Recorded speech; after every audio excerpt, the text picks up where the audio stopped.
Sophie de l'Amour est dans le pré, la prétendante de Roméo, révèle qu'elle regrette d'avoir participé à l'émission.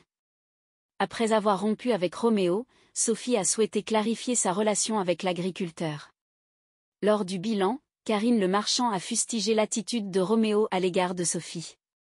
Si depuis le début, tu étais honnête avec toi-même, tu aurais dit « Ma priorité est de rencontrer des femmes qui font des enfants au risque de ne pas avoir de courrier peut-être. » Ça aurait évité à une Sophie de t'écrire, d'y croire, de rêver, de vibrer, lui avait-elle reproché. Malgré l'apparente bonne entente qu'il montrait devant les caméras, le couple a rompu. Roméo s'est expliqué, je l'ai choisi. Après, elle est repartie chez elle donc j'ai pris un peu de recul.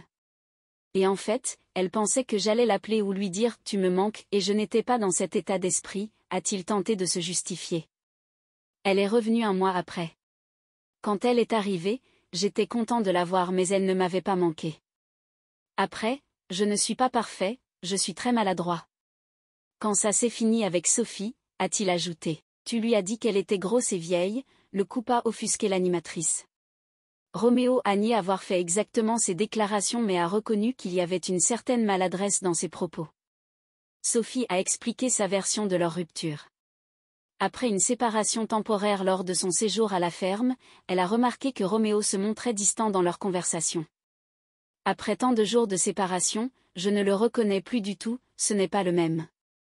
Vu son comportement distant avec moi, j'ai dit à ma sœur qu'on allait repartir, au bout de 2 jours. Ça ne lui a fait ni chaud ni froid.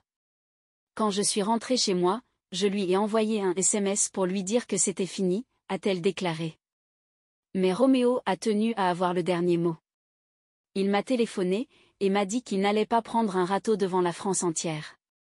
J'étais très remontée, je lui ai dit de faire ce qu'il voulait, on s'en fout de qui a quitté qui. Il m'a dit que de toute façon ça l'arrangeait, que j'étais trop grosse et trop vieille pour lui, affirme-t-elle. Cette situation fait beaucoup souffrir Sophie. C'est tellement dur depuis 7 mois, c'est un château de cartes qui s'effondre. S'il l'avait fait sortir en héros, je pense que je ne m'en serais pas remise.